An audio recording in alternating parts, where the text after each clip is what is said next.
The applause started slowly, scattered and confused, as my name echoed through the grand ballroom of the American College of Surgeons annual conference. Dr. Elena Vasquez, Surgeon of the Year. The same male doctors who had been snickering during my presentation just hours earlier were now rising to their feet, one by one, their faces a mixture of shock and reluctant respect. But this moment of vindication was 3 years in the making, and it started in the most unlikely place imaginable. Before we jump back in, tell us where you're tuning in from, and if this story touches you, make sure you're subscribed, because tomorrow, I've saved something extra special for you. My name is Dr. Elena Vasquez, and I'm 38 years old.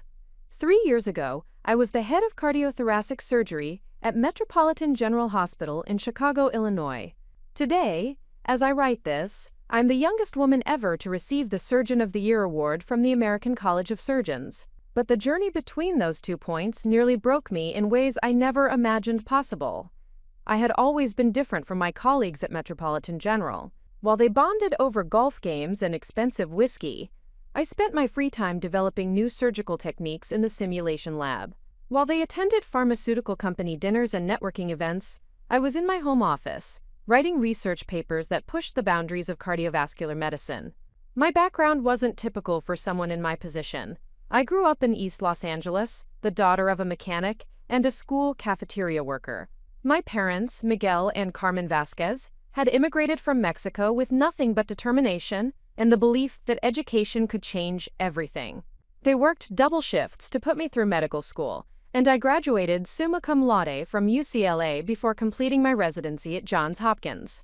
By age 35, I had pioneered 3 revolutionary surgical procedures that had saved hundreds of lives. My minimally invasive technique for repairing complex aortic aneurysms had a 98% success rate, compared to the traditional approach, which averaged around 85%. My work on pediatric heart valve replacement had reduced recovery times by 60%. Most significantly, I had developed a groundbreaking method for treating previously inoperable heart conditions in elderly patients, giving hope to families who had been told there were no options left. But success in surgery, I learned, isn't just about saving lives. It's about politics, personalities, and fitting into systems that weren't designed for people like me. The problem started when Dr. Harrison Blake became chief of surgery 2 years into my tenure as department head. Blake was everything I wasn't. A tall, imposing man from a family of prominent Boston physicians, someone who had never had to prove his worth because his last name opened every door. He had graduated from Harvard Medical School not because of exceptional grades, but because his grandfather had endowed the cardiology wing. During our first department meeting, Blake made his priorities clear. We need to focus on procedures that generate revenue and maintain our reputation with referring physicians. Some of the more experimental approaches we've been pursuing may be innovative, but they're creating unnecessary risks and complications. He was referring to my techniques, though he was too diplomatic to say so directly. The unnecessary risks he mentioned were actually my attempts to save patients that other surgeons had written off as untreatable. The complications were the longer surgical times required for my more precise methods that resulted in better outcomes but lower profit margins. The changes started subtly. Blake began assigning the most complex cases to Dr. Richard Crane and Dr. Michael Torres, 2 surgeons who had been passed over for the department head position when I was hired. Both were competent doctors, but neither had my track record of innovation or my success rates with high-risk patients. Elena, I think it would be beneficial for you to focus on the routine procedures, Blake explained during one of our weekly meetings.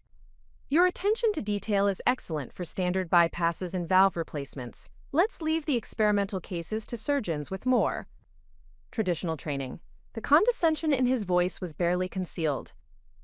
Traditional training, in Blake's mind, meant learning surgery the way it had been done for decades, without questioning established methods or developing new approaches. Innovation, to him, was a threat to the established order. I watched as patients who could have benefited from my techniques were assigned to surgeons who used outdated methods. Mrs. Rodriguez, an 82-year-old woman with a complex aortic aneurysm, underwent a traditional open chest procedure that left her hospitalized for 3 weeks. Had Blake allowed me to perform my minimally invasive technique, she would have been home within 5 days with a much lower risk of complications.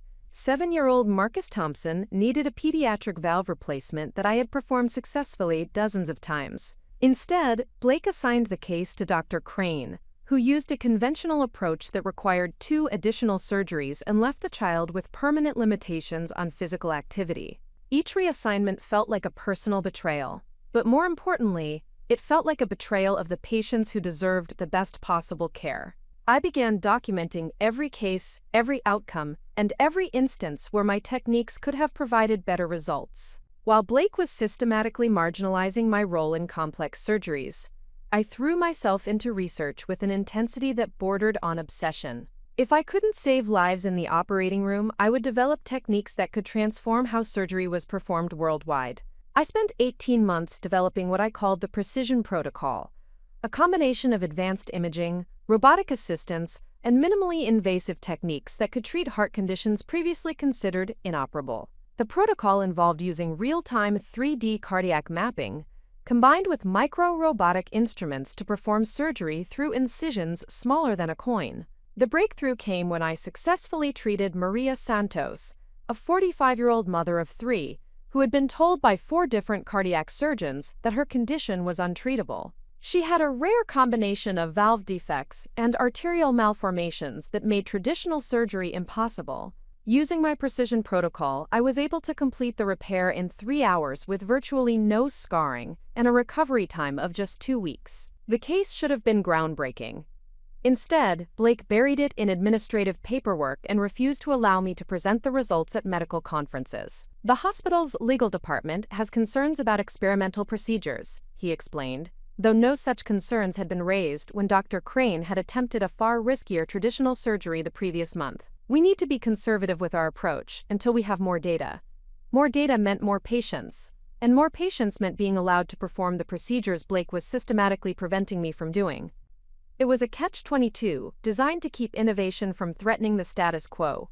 The night everything changed started like any other emergency call. At 2:47 a.m., my pager buzzed with a trauma alert.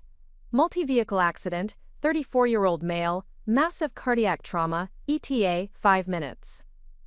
When the ambulance arrived, the paramedics wheeled in David Chen, a software engineer and father of 2 young children.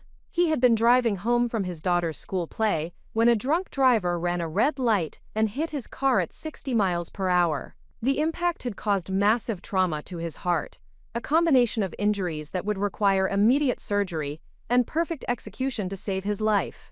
Dr. Crane was the attending surgeon on call, but when he assessed the damage, his prognosis was grim. "The trauma is too extensive," he told David's wife, Sarah, who had arrived at the hospital in tears. "We can attempt surgery, but honestly, the chances of survival are less than 20%. Even if he survives the operation, he'll likely have severe limitations for the rest of his life." I had been observing from the trauma bay, and I could see immediately that Crane was approaching the case with traditional methods that would never work for this type of injury. David's heart had sustained damage in 3 separate areas, and conventional surgery would require stopping his heart for over 2 hours, a duration that virtually guaranteed permanent brain damage even if he survived. But using my Precision Protocol, I could repair all 3 areas simultaneously through minimal incisions, reducing the surgery time to under 90 minutes and dramatically improving his chances of a full recovery. "Dr. Crane," I said quietly, "I'd like to suggest an alternative approach." He turned to me with barely concealed irritation. "Dr. Vasquez, this is a trauma case, not an experimental research project. We need to proceed with established protocols."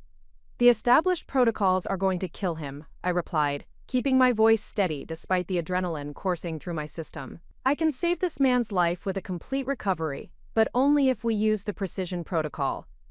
"Absolutely not. The legal liability alone would end both our careers. We're proceeding with standard trauma surgery."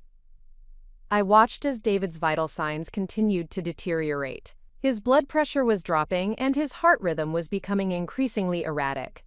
In 15 minutes, he would be beyond saving regardless of which surgical approach we used. That's when I made the decision that would change everything. "Sarah," I said, approaching David's wife in the family waiting area, I need to explain your husband's condition and his options. I spent 10 minutes describing exactly what had happened to David's heart, what conventional surgery could and couldn't accomplish, and what my alternative approach might achieve. I explained the risks, the potential benefits, and the reality that choosing my method would mean going against hospital protocol. "Dr. Vasquez," Sarah said, gripping my hands with tears streaming down her face, "will your way give him the best chance to come home to our children?" "Yes," I replied without hesitation. "But I need you to understand that if you choose this option, I'll be performing surgery without approval from my superiors. If something goes wrong, my career will be over. And if we don't choose your option, your husband will likely die tonight or survive with such severe limitations that he'll never be the same person you married." Sarah looked through the window at David, unconscious on the gurney with machines keeping him alive. "Do whatever you think is best. Save my husband." I spent the next hour performing the most precise, technically demanding surgery of my career. Using my precision protocol, I repaired David's heart through 3 small incisions, each no larger than a quarter. The robotic instruments allowed me to work with millimeter precision, repairing damage that would have been impossible to address with traditional methods. The surgery was a complete success. David's heart function returned to normal, his recovery was ahead of schedule, and within a week he was home playing with his children as if nothing had happened. But my victory came with a price that I hadn't fully anticipated. Dr. Blake called me into his office the following morning, his face a mask of controlled fury. "Dr. Vasquez, you performed an unauthorized experimental procedure on a trauma patient without departmental approval, without legal clearance, and without following established protocols. I saved a man's life using a technique that provided better outcomes than conventional surgery," I replied. "David Chen is going home to his family instead of dying or living with permanent disability. That's not the point. You violated hospital policy, put the institution at legal risk, and undermined the authority of the attending surgeon. This kind of insubordination cannot be tolerated." Blake slid a document across his desk. "You're being suspended pending a full investigation by the Medical Review Board. Until further notice, you're prohibited from performing surgery, seeing patients, or participating in any clinical activities." I stared at the suspension papers, feeling the ground shift beneath my feet. "You're suspending me for saving a patient's life?" "I'm suspending you for reckless endangerment, violation of hospital protocols, and professional misconduct. The review board will determine whether you're fit to continue practicing medicine at this institution." As I cleaned out my office that afternoon, packing away research papers, surgical awards, and photos of patients whose lives I had saved, I felt a crushing weight of injustice that threatened to overwhelm me. I had spent my entire career developing techniques that saved lives, only to be punished for using them when it mattered most. But as I drove home that evening, passing the hospital where I had spent the last 5 years of my life, I made a decision that would define everything that followed. If Metropolitan General didn't value innovation, if they preferred politics to patient outcomes, then I would find a place that did. Or better yet, I would create it myself. Preparing and narrating this story took us a lot of time, so if you are enjoying it, subscribe to our channel. It means a lot to us. Now back to the story. That night, as I sat in my home office surrounded by research papers and surgical journals, I began developing a plan that would change not just my career but the entire field of cardiovascular surgery. If the medical establishment wanted to suppress innovation, I would prove that excellence couldn't be hidden forever. I would spend the next 2 years documenting every case, every technique, and every outcome that demonstrated the superiority of my approaches. I would build a portfolio of evidence so compelling that no medical board in the country could ignore it. Most importantly, I would prepare for the moment when the medical community would have to acknowledge that merit matters more than politics, that patient outcomes matter more than hospital profits, and that the best surgeon isn't always the one who follows orders without question. I had no idea that moment would come at the American College of Surgeons annual conference, where the same doctors who had dismissed my work would be forced to watch as I received the highest honor in our profession. But first, I had to survive the review board, rebuild my career from scratch, and prove that sometimes the greatest breakthroughs come from the doctors who refuse to accept that "this is how we've always done it" is a good enough reason to let patients die.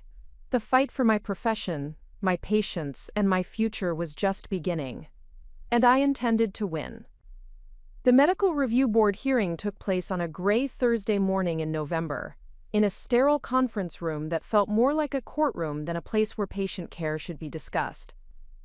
7 doctors sat behind a mahogany table, their faces impassive as they reviewed the charges against me: violation of hospital protocol, unauthorized experimental surgery, and professional misconduct. Dr. Harrison Blake sat at the far end of the table, presenting his case with the calm authority of someone who had never had his decisions questioned. Dr. Vasquez's actions, while perhaps well-intentioned, represent a dangerous precedent, he testified. If we allow surgeons to ignore established protocols whenever they disagree with attending physician decisions, we undermine the entire structure of medical hierarchy that keeps our patients safe. What he didn't mention was that David Chen had made a complete recovery. What he didn't discuss was that my experimental procedure had achieved results that conventional surgery never could have accomplished. What he carefully avoided was any mention of the fact that my innovation had saved a man's life while traditional methods would have failed. I sat silently through 4 hours of testimony that painted me as a reckless maverick who put personal ambition ahead of patient safety. When they finally allowed me to speak, I faced 7 skeptical faces and realized that this wasn't really about David Chen or surgical protocols. This was about whether the medical establishment was ready to embrace innovation, or whether they preferred the predictability of mediocrity. "Doctors," I began, my voice steady despite the magnitude of what I was about to say. "I became a surgeon to save lives, not to follow procedures that guarantee failure. The choice I made that night wasn't between following rules and breaking them. It was between letting a patient die and giving him the chance to live." The review board deliberated for 3 days. When they finally delivered their verdict, it came with conditions that would fundamentally change my relationship with medicine. I could return to practice, but only under strict supervision. Any innovative procedures would require pre-approval from a committee of senior physicians. My research activities would be limited to approved protocols only. They were offering me the chance to become exactly the kind of surgeon I had never wanted to be. Competent but constrained, capable but conventional. I accepted their terms, knowing I had no choice. But I also made a private decision that would define the next chapter of my career. I would use their restrictions to build something they could never take away from me. Returning to Metropolitan General after the suspension felt like entering a parallel universe, where everything looked familiar, but nothing worked the same way. My former colleagues treated me with polite professionalism, tinged with underlying suspicion. Nurses who had once sought my opinion on complex cases now directed their questions to other surgeons. Medical students who had competed for rotation spots in my department were quietly steered toward more stable mentorship opportunities. Dr. Blake assigned me to the least challenging cases: routine bypass surgeries, standard valve replacements, and procedures that any competent surgeon could perform with their eyes closed. The message was clear: stay in your lane, don't innovate, and slowly fade into medical obscurity. But what Blake didn't understand was that even performing routine surgeries with superior technique would teach me lessons that traditional approaches never could. Every case became a laboratory for refinement, every patient an opportunity to perfect methods that I knew would eventually revolutionize cardiac surgery. Mrs. Eleanor Hamilton, a 67-year-old retired teacher, came to me for a standard aortic valve replacement. According to hospital protocol, she should have undergone a traditional sternotomy, a procedure that would require breaking her ribs, stopping her heart for over an hour, and leaving her with a recovery period of 6 to 8 weeks. Instead, I performed the replacement using modified minimally invasive techniques that I had been developing in secret. The surgery took 45 minutes, required only a small incision, and had Mrs. Hamilton walking around the hospital the next day. "Dr. Vasquez," she said as I checked on her before discharge. "The other surgeons said I'd be in the hospital for a week and unable to drive for 2 months. I feel better now than I did before the surgery. How is that possible?" I smiled, adjusting her chart and making notes about her remarkable recovery. Sometimes the best medicine is simply being very careful about how we approach each individual case.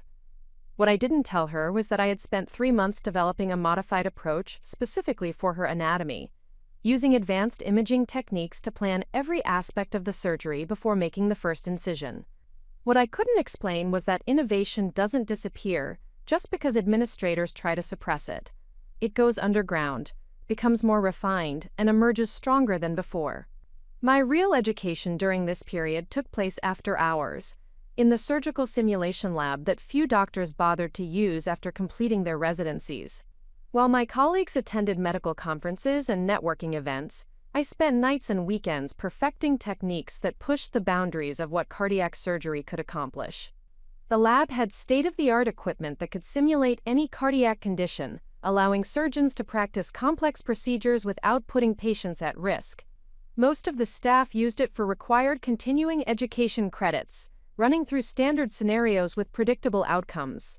I used it to solve problems that hadn't been solved yet. Working with Dr. Sarah Martinez, a brilliant biomedical engineer who managed the simulation lab, I began developing what would eventually become the Vasquez Protocol, a systematic approach to cardiac surgery that combined precision robotics, real-time imaging, and minimally invasive techniques to achieve outcomes that traditional surgery couldn't match. "Elena, what you're doing here is 20 years ahead of current practice," Sarah told me one evening as we reviewed data from our latest simulation. "These techniques could transform how cardiac surgery is performed worldwide." "That's the idea," I replied, studying the results that showed 40% shorter surgery times and 60% faster recovery periods compared to conventional methods.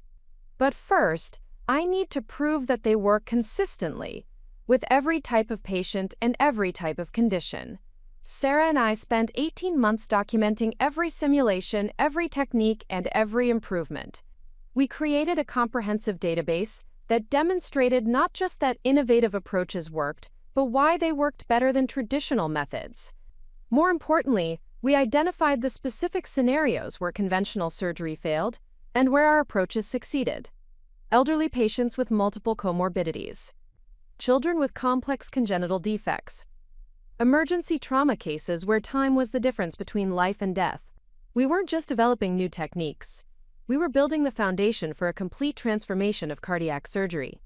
While Dr. Blake and his colleagues focused on hospital politics and revenue optimization, I was achieving results that should have been impossible under their restrictive supervision. Every patient I treated using modified techniques had shorter recovery times, fewer complications, and better long-term outcomes than hospital averages.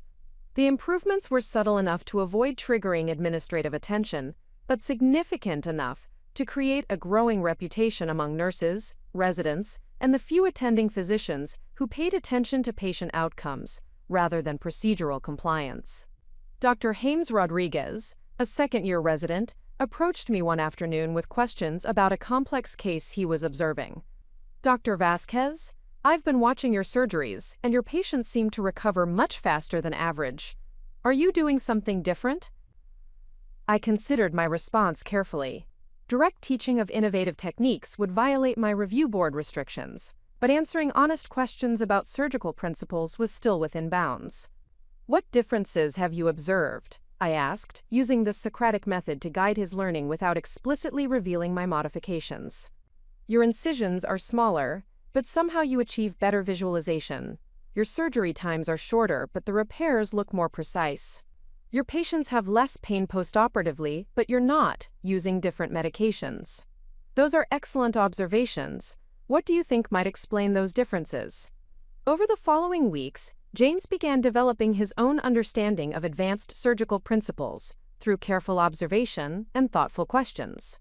He started requesting assignments in my cases, and his own surgical skills improved dramatically as he learned to think beyond conventional approaches. I was training the next generation of innovative surgeons without technically violating any restrictions by teaching them to observe, question, and think critically about established practices. The most important work I did during this period wasn't surgery at all.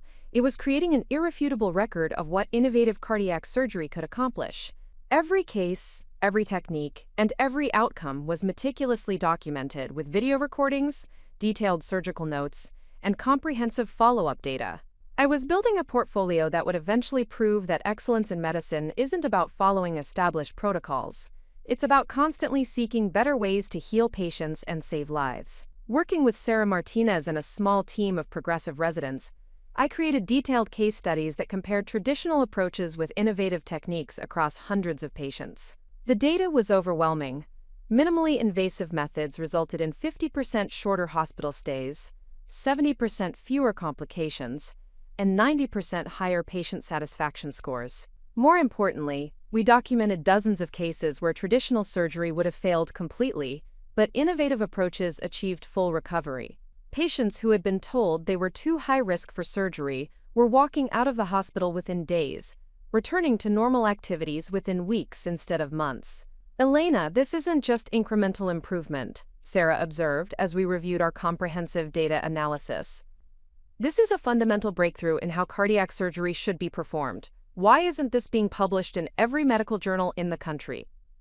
Because the medical establishment doesn't reward innovation, I replied. It rewards conformity, predictability, and risk avoidance. Publishing this data would threaten too many careers built on outdated techniques. So what's your plan? I looked at the stack of case studies, surgical videos, and outcome data that represented 2 years of intensive work. I'm going to wait for the right moment to reveal everything. When the medical community is ready to see proof that there's a better way to practice surgery. Despite the restrictions placed on my practice, word began to spread within the medical community about my unusual results. Nurses from other departments started requesting transfers to cardiac surgery, specifically to work with me. Residents competed for rotation spots that would let them observe my techniques. Even attending physicians from other hospitals began asking casual questions about my approaches to difficult cases. Dr. Lisa Chen, Chief of Cardiology at Northwestern Memorial, approached me at a medical conference with curiosity that was impossible to ignore.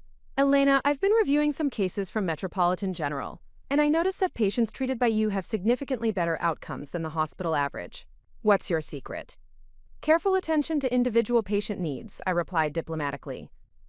Every case is unique, and sometimes standard approaches need to be modified to achieve optimal results. Modified how?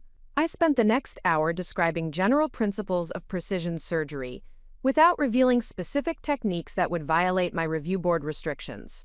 Lisa listened with growing excitement as I explained how advanced imaging could guide surgical planning, how robotic assistance could improve precision, and how minimally invasive approaches could reduce patient trauma.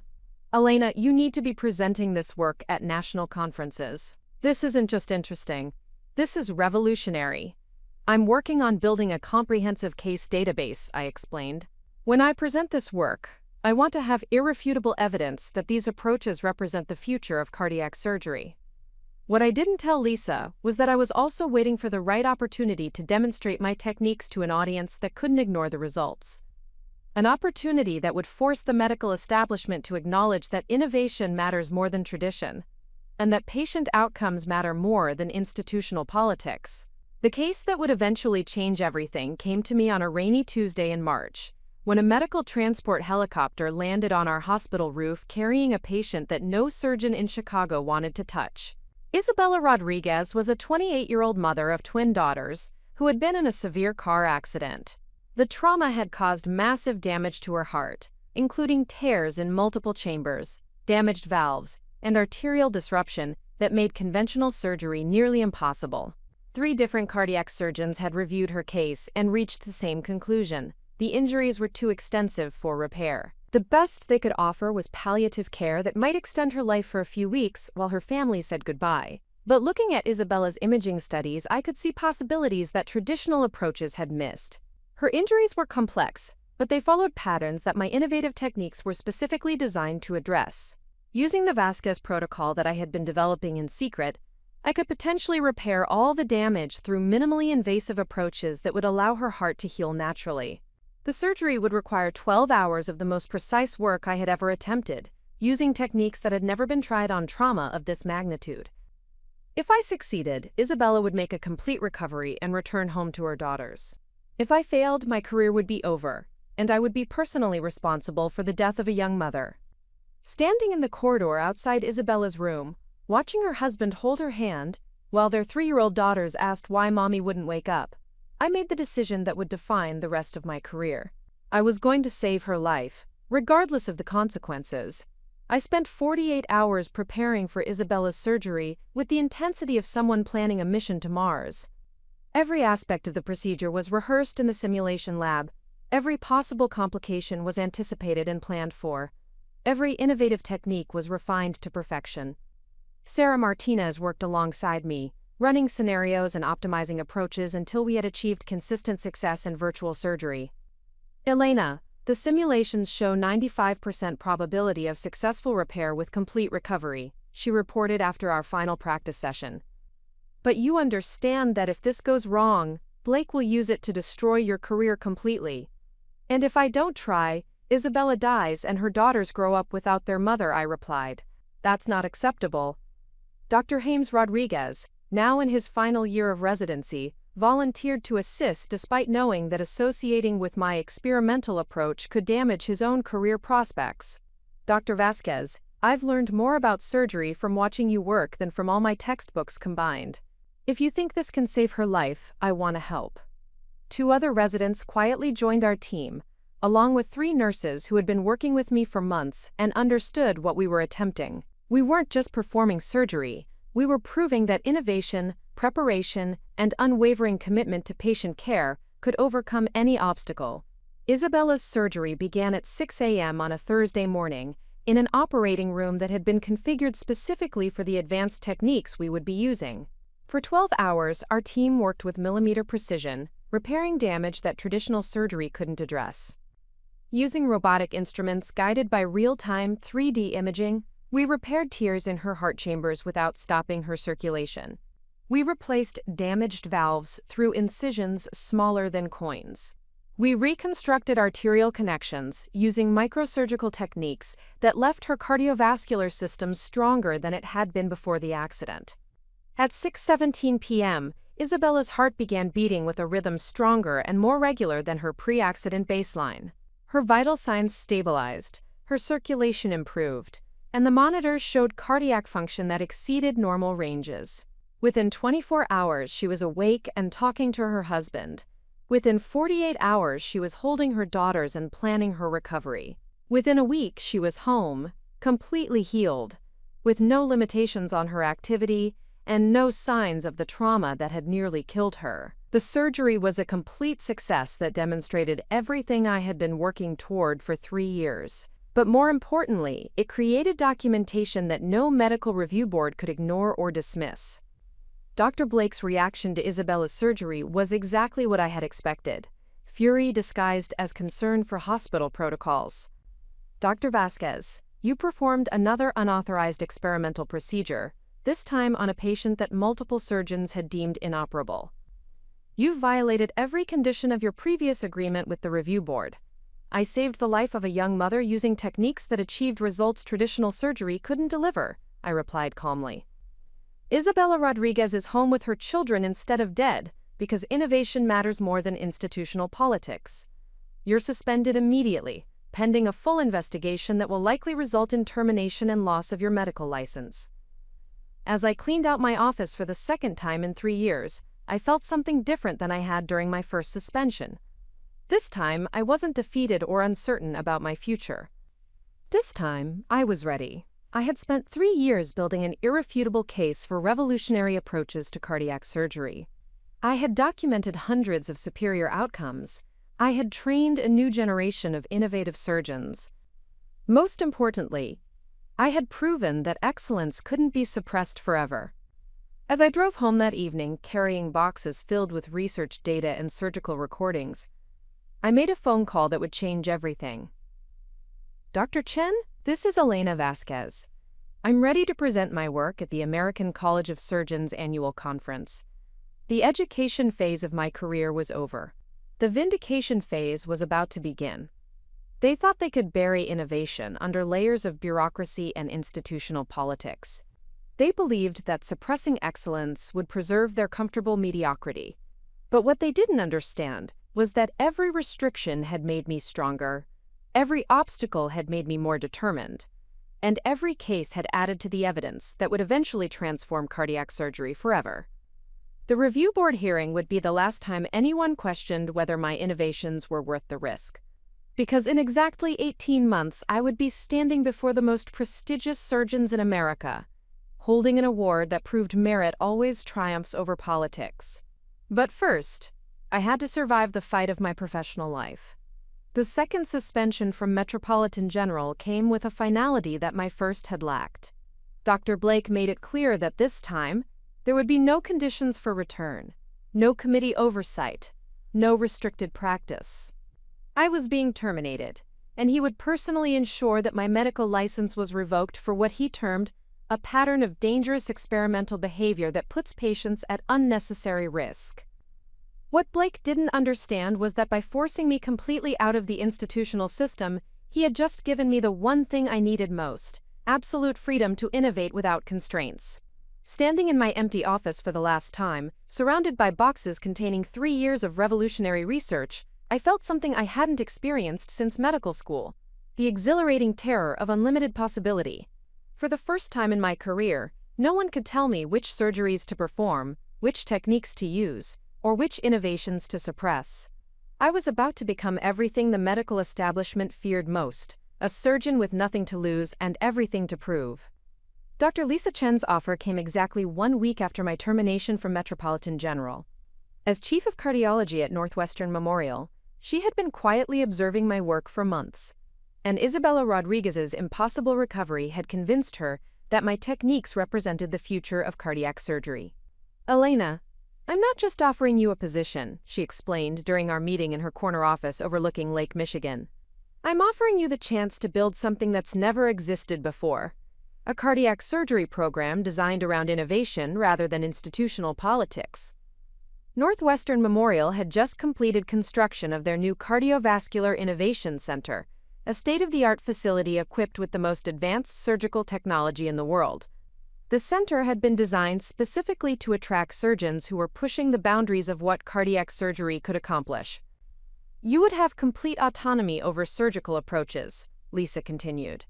"No committee oversight, no protocol restrictions, no administrator telling you which techniques you can or can't use. The only requirement is that you document everything and be prepared to teach your methods to other surgeons."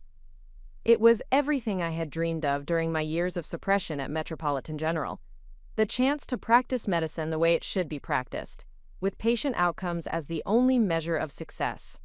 But I also knew that accepting Lisa's offer would make me a target for every traditional surgeon who felt threatened by innovation. Success at Northwestern would mean proving that conventional approaches were obsolete, and that would create enemies throughout the medical establishment. "When can I start?" I asked. The first challenge of establishing an innovative cardiac surgery program was assembling a team that could match my vision for what modern surgery could accomplish. I needed surgeons who were technically excellent but also willing to abandon everything they had learned about traditional approaches.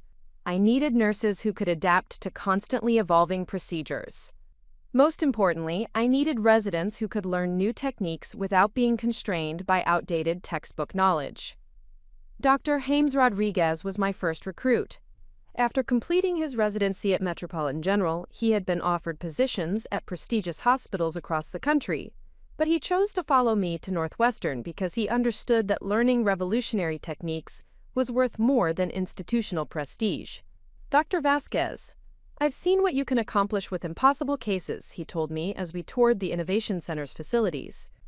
"I want to learn surgery from someone who's writing the textbooks instead of just following them." Sarah Martinez joined our team as Director of Surgical Technology, bringing her expertise in biomedical engineering and her comprehensive understanding of the techniques we had developed together in secret. Her role would be to optimize our robotic systems, imaging technology, and surgical instruments to support approaches that had never been attempted before. But our most important recruit was Dr. Alexandra Petrov, a brilliant young surgeon who had just completed a fellowship in pediatric cardiology at Boston Children's Hospital. At 31 years old, Alexandra had already pioneered several innovative approaches to congenital heart defects, and her combination of technical skill and creative thinking made her the perfect partner for the work we were planning. "Elena, I've been following your research for 2 years," she told me during her interview. The Vasquez protocol could revolutionize not just adult cardiac surgery, but pediatric applications as well. I want to be part of building that future.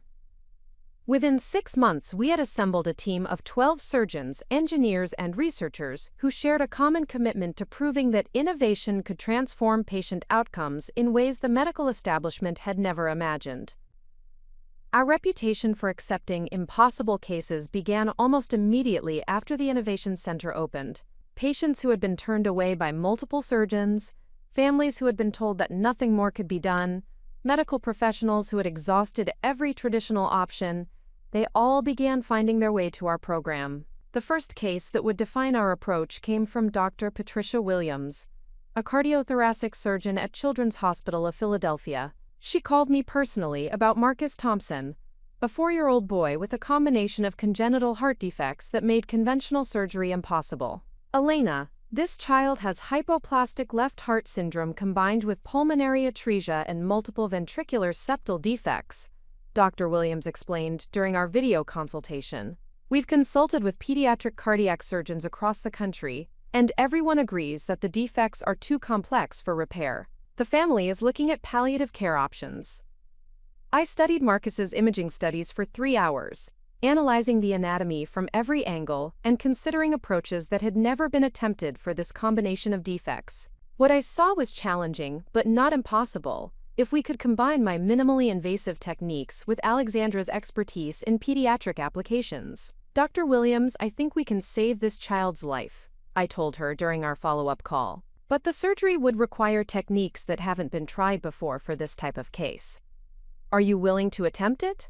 We're willing to guarantee it. Marcus Thompson's surgery took place on a Tuesday morning in October, with a team of specialists observing via live video feed from pediatric cardiac centers across the country. The complexity of his defects required a completely new approach that combined robotic microsurgery, real-time 3D cardiac mapping, and tissue engineering techniques that we had developed specifically for this case. Working with Alexandra and our team of perfusionists, we spent 8 hours reconstructing Marcus's heart through incisions smaller than a dime. Using robotic instruments with precision measured in micrometers, we repaired septal defects, reconstructed pulmonary arteries, and created functional connections that traditional surgery could never have achieved. The breakthrough moment came when we activated Marcus's repaired heart for the first time. The monitors showed perfect circulation, normal pressure gradients, and cardiac function that exceeded typical ranges for a healthy 4-year-old.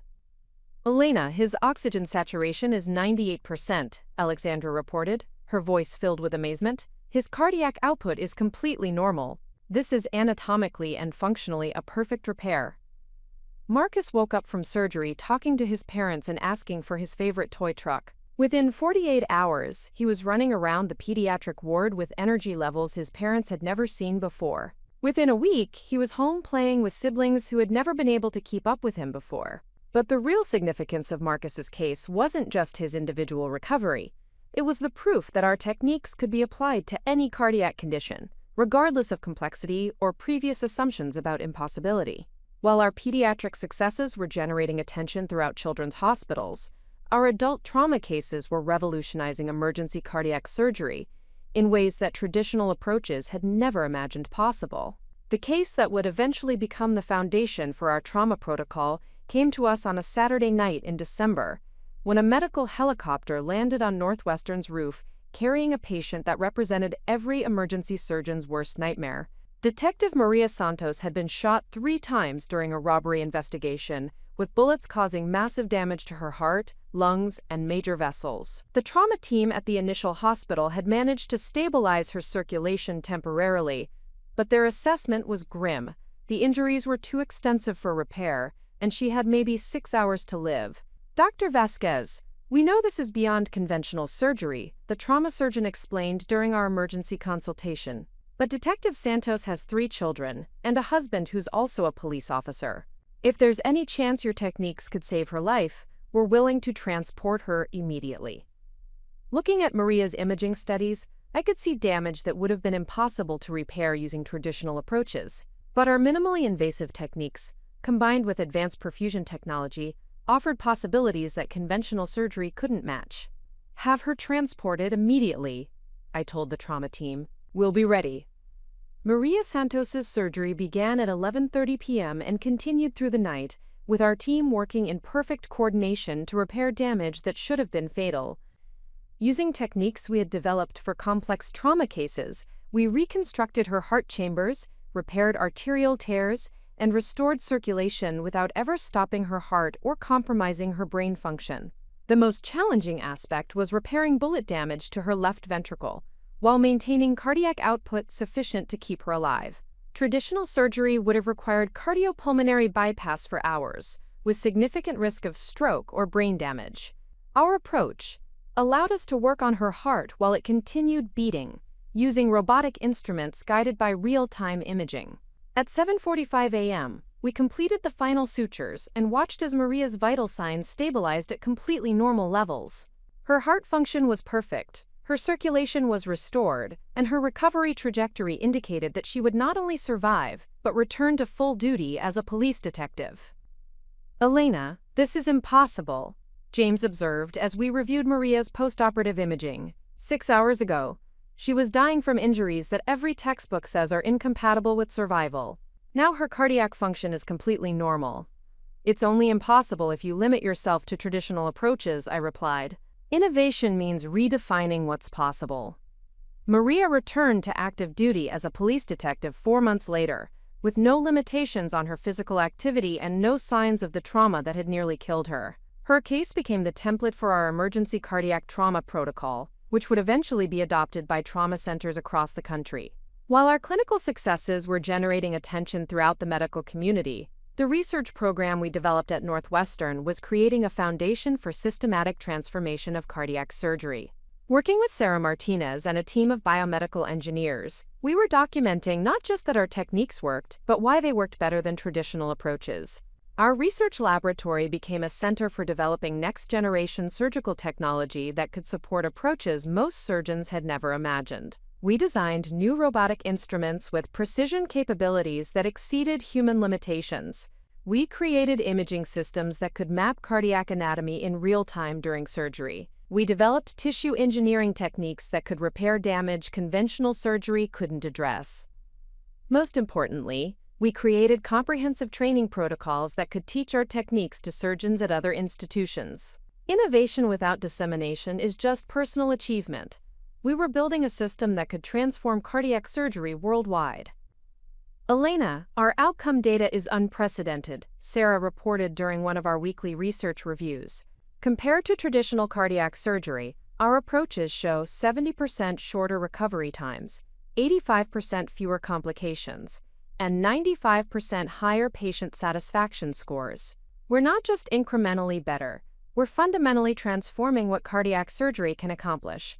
Quote, "One of the most rewarding aspects of our program was training the next generation of cardiac surgeons to think beyond conventional limitations. Our residency program attracted the most innovative young surgeons in the country, doctors who wanted to learn techniques that were reshaping the future of medicine. Dr. Jennifer Kim joined our program after completing medical school at Johns Hopkins with the highest academic honors in her class. But what impressed me most about Jennifer wasn't her test scores.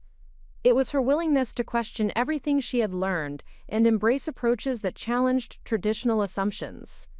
Dr. Vasquez, medical school taught me how cardiac surgery has been performed for the past 50 years, she told me during one of our teaching sessions. But watching you work, I'm learning how cardiac surgery should be performed for the next 50 years. Training innovative surgeons required completely reimagining medical education.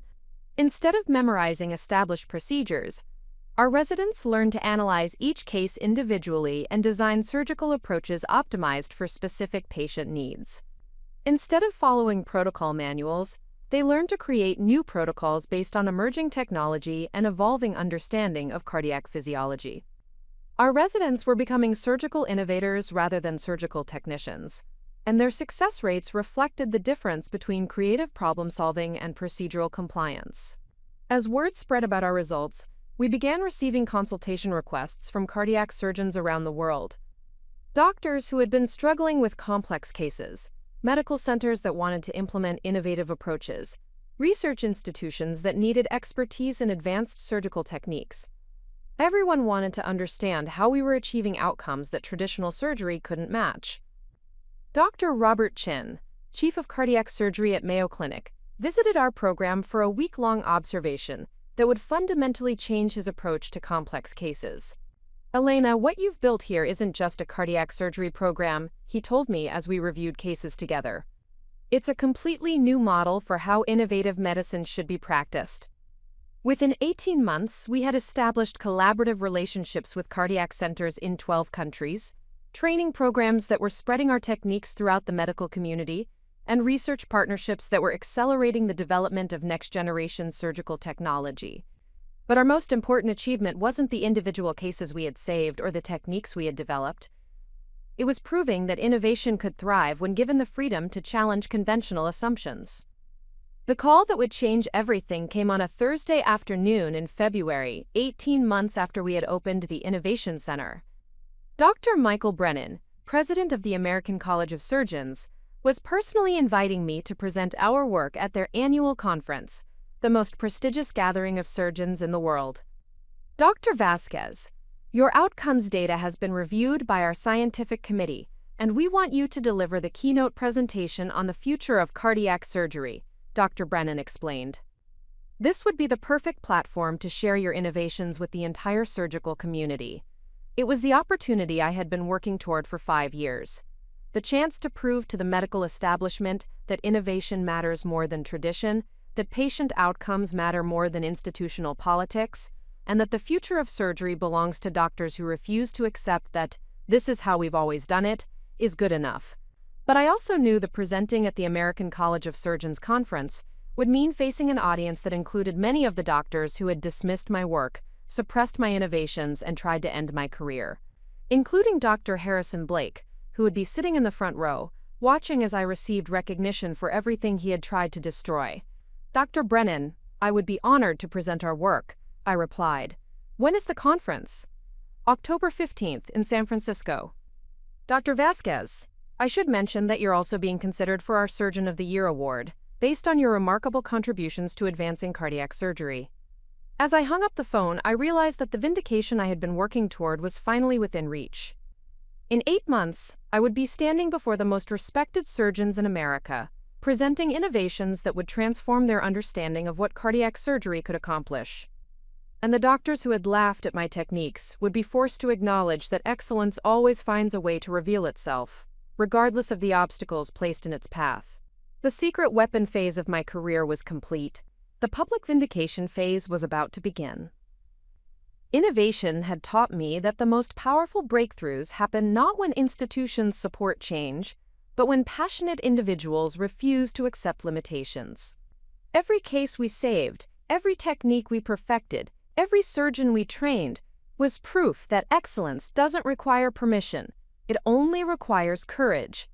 In 8 months, the entire medical establishment would learn what I had discovered through years of struggle, that the future belongs to those who dare to imagine better ways of healing, and that sometimes the greatest innovations come from the doctors who refuse to stay quiet when they know there's a better way. The conference stage was waiting, the award was within reach. And the doctors who had dismissed me were about to discover that underestimating innovation is the most expensive mistake anyone can make. The invitation to present at the American College of Surgeons annual conference created ripple effects throughout the medical community that I hadn't anticipated. Within days of the announcement, my phone was ringing constantly with calls from surgeons who wanted to understand what I had developed that warranted such prestigious recognition. But not all the attention was positive. Dr. Harrison Blake's reaction to my keynote invitation revealed the depth of institutional resistance to innovation that still existed within traditional medical establishments. Dr. Vasquez's experimental approaches may show short-term success, Blake told Medical Tribune in an interview that was clearly designed to undermine my credibility before the conference. But the surgical community should be cautious about embracing techniques that haven't been validated through traditional peer review processes. Patient safety must always take precedence over surgical innovation. What Blake didn't mention was that our techniques had now been successfully performed on over 400 patients with zero mortality and complication rates, 80% lower than traditional approaches. What he couldn't acknowledge was that his traditional peer review processes had consistently rejected innovations that were saving lives and transforming patient outcomes. Reading his comments in the medical journal, I realized that my success wasn't just validating innovative surgery, it was exposing fundamental flaws in how the medical establishment evaluated and adopted new techniques. The old guard was feeling threatened, and threatened institutions rarely respond with grace or objectivity. While I was building revolutionary surgical programs at Northwestern, traditional cardiac surgery was facing a crisis of confidence that had been brewing for years. Hospitals across the country were reporting increasing complication rates, longer recovery times, and patient satisfaction scores that painted a disturbing picture of an industry resistant to meaningful change. The crisis became undeniable when the Journal of American Medical Association published a comprehensive study comparing cardiac surgery outcomes across different institutions and approaches. The data revealed systematic problems with traditional methods that could no longer be ignored or explained away. Dr. Patricia Williams from Children's Hospital of Philadelphia called me personally to discuss the implications of the study. Elena, the JAMA data shows that pediatric cardiac surgery has actually gotten worse over the past 5 years. Complication rates are up 15%, recovery times are 25% longer, and we're seeing increased mortality in cases that should be routine. What do you think is causing the deterioration? I asked, though I suspected I knew the answer. Institutional resistance to innovation. Surgeons are still using techniques from the 1990s because that's what department heads learned during their residencies. Meanwhile, patients are suffering because we're prioritizing tradition over results. The pediatric data was particularly damning because it showed how institutional conservatism was directly harming the most vulnerable patients. Children with congenital heart defects were undergoing multiple surgeries when single procedures should have been sufficient. Recovery times that should have been measured in days were stretching into weeks. Most tragically, children were dying from complications that innovative techniques could have prevented. The most dramatic example of institutional failure came from my former workplace, where Dr. Blake's resistance to innovation was creating a cascade of problems that threatened the entire cardiac surgery program. Dr. James Rodriguez, who had maintained contact with colleagues still working at Metropolitan General, called me with disturbing reports about the department's deteriorating performance. Elena, they've had 3 major complications in the past month, all involving cases where your techniques could have prevented the problems. The details were heartbreaking. A 52-year-old teacher named Patricia Morgan had undergone what should have been routine valve replacement surgery. Instead of using minimally invasive approaches that would have required a 2-inch incision and 3-day recovery, Blake's team had performed traditional open-heart surgery that required breaking her ribs and resulted in a month-long hospitalization complicated by infections and breathing problems. Patricia spent 6 weeks in the hospital and will need months of rehabilitation, James reported. With your approach, she would have been home in 3 days with no complications. Even more tragic was the case of 67-year-old Robert Kim, a grandfather who needed emergency bypass surgery after a heart attack. The traditional approach used by Blake's team required stopping his heart for over 2 hours, resulting in mild brain damage that left him with permanent cognitive impairment. Elena, I watched them perform that surgery, and I kept thinking about how you would have approached it, James told me, his voice heavy with frustration. With your techniques, they could have completed the bypass without stopping his heart at all. Mr. Kim would have made a complete recovery instead of spending the rest of his life in assisted living. Perhaps the most telling indicator of institutional dysfunction was the exodus of experienced nurses from traditional cardiac surgery programs. Nurses who had spent decades in operating rooms were requesting transfers to other departments, or leaving medicine entirely, rather than continue participating in outdated surgical approaches. Margaret Thompson, who had been the lead cardiac surgery nurse at Metropolitan General for 15 years, contacted me personally about the situation. Dr. Vasquez, I can't watch patients suffer needlessly anymore. I know there are better ways to perform these surgeries because I worked with you for 3 years. Watching surgeons use techniques that cause unnecessary trauma feels like participating in malpractice. Margaret's frustration reflected a broader pattern occurring throughout the medical community. Nurses, who spend more time with patients than any other medical professionals, were witnessing firsthand the difference between innovative and traditional approaches. They saw which patients recovered quickly and which struggled with preventable complications. They understood which techniques minimized pain and which caused unnecessary suffering. The nurses are starting to request specific surgeons, Margaret explained. They don't want to work with doctors who refuse to adopt better techniques. It's creating division within departments and making it impossible to maintain good surgical teams. The nursing perspective was particularly important because these professionals had no financial incentive to prefer one surgical approach over another. Their only motivation was providing the best possible patient care, which meant they naturally gravitated toward techniques that produced superior outcomes. The crisis in traditional cardiac surgery became financially unsustainable when insurance companies began analyzing outcome data and refusing to pay premium rates for substandard results. The numbers told a story that hospital administrators could no longer ignore.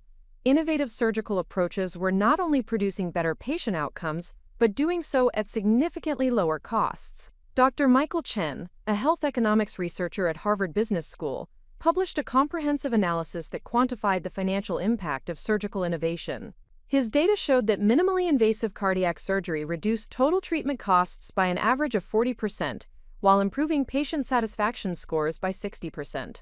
Traditional cardiac surgery is becoming economically unsustainable, Dr. Chen explained during a healthcare conference that was widely reported in medical journals. Hospitals that continue using outdated techniques are charging premium prices for inferior results. Insurance companies are starting to demand better value for their payments. The financial pressure created a situation where hospital administrators were forced to choose between supporting surgeons who protected traditional approaches and embracing innovations that improved both patient outcomes and institutional profitability. For doctors like Blake, who had built their careers on resistance to change, this economic reality represented an existential threat to their professional authority. Perhaps the most significant challenge to traditional cardiac surgery came from medical residents, who were demanding training in innovative techniques rather than outdated approaches. Young surgeons who had spent years studying the latest medical research understood that conventional methods were being rapidly superseded by better alternatives. Dr. Jennifer Kim, who had completed rotations at both traditional programs and our Innovation Center, became a vocal advocate for comprehensive reform in surgical education. Medical schools are teaching us about cutting-edge surgical techniques, but residency programs are still training us to perform surgery the way it was done 30 years ago, she wrote in a letter to the New England Journal of Medicine that was endorsed by over 200 resident physicians. We're being trained to use approaches that we know are inferior to available alternatives. This isn't just educational malpractice. It's preparation for a lifetime of providing substandard patient care. The resident rebellion created pressure on department heads who were struggling to attract the best young surgeons to their programs. Talented residents were increasingly choosing innovative programs over prestigious traditional institutions, recognizing that superior training mattered more than institutional reputation. The most powerful force driving change in cardiac surgery was the growing patient advocacy movement, led by families who had experienced both traditional and innovative approaches and understood the dramatic differences in outcomes. Sarah Chen, whose husband David had been saved by my unauthorized surgery 3 years earlier, became a prominent spokesperson for surgical innovation. Her advocacy organization, Patients Deserve Better, began documenting cases where traditional surgery had failed and innovative approaches had succeeded. My husband is alive today because Dr. Vasquez was willing to use the best available techniques instead of following outdated protocols, Sarah testified at a congressional hearing on healthcare innovation. How many other families are losing loved ones because hospitals prioritize tradition over results? The patient advocacy movement was particularly effective because their arguments were based on lived experience rather than theoretical concerns. Families who had watched loved ones suffer through unnecessary complications, extended recoveries, and preventable failures provided compelling testimony that institutional conservatism was causing real harm to real people. The confluence of patient advocacy, insurance company pressure, and medical professional frustration created a media spotlight on cardiac surgery that hospital administrators could no longer ignore. Major news outlets began investigating why some institutions were achieving dramatically better results than others, and their reports revealed uncomfortable truths about institutional resistance to innovation. 60 Minutes produced a segment comparing patient outcomes at traditional versus innovative cardiac surgery programs, featuring interviews with patients who had experienced both approaches. The contrast was stark. Patients treated with innovative techniques were returning to normal activities within weeks, while those receiving traditional care struggled with months of recovery and permanent limitations. The most powerful moment in the broadcast came when Patricia Morgan, the teacher who had undergone traditional valve replacement at Metropolitan General, met Isabella Rodriguez, the trauma patient whose life I had saved with innovative techniques. Isabella's surgery was far more complex than mine, Patricia observed, but she recovered in days while I struggled for months. How is that possible if both hospitals are providing the same quality of care? The media attention created public pressure for transparency in surgical outcomes and accountability for institutions that continued using inferior techniques when better alternatives were available. As the October conference date approached, it became clear that my keynote presentation would be more than an academic discussion of surgical techniques. It would be a defining moment in the battle between institutional conservatism and medical innovation. Dr. Blake's campaign to discredit my work had intensified, with supporters arguing that my techniques were unproven experimental procedures that posed unnecessary risks to patients. Meanwhile, the mounting evidence of traditional surgery's failures was making their position increasingly untenable. The American College of Surgeons found themselves hosting a conference that would essentially determine the future direction of cardiac surgery. Would the medical establishment embrace innovation and commit to better patient outcomes? Or would they retreat into institutional defensiveness and continue protecting approaches that were demonstrably inferior? Dr. Michael Brennan, the conference organizer, called me personally to discuss the significance of my presentation. Elena, there will be over 3,000 surgeons in attendance, including department heads from every major cardiac center in the country. This isn't just a presentation. It's an opportunity to transform how cardiac surgery is practiced worldwide. I understand the responsibility, I replied, but I also understand that some people in that audience would prefer to discredit innovation rather than admit that their approaches need fundamental improvement.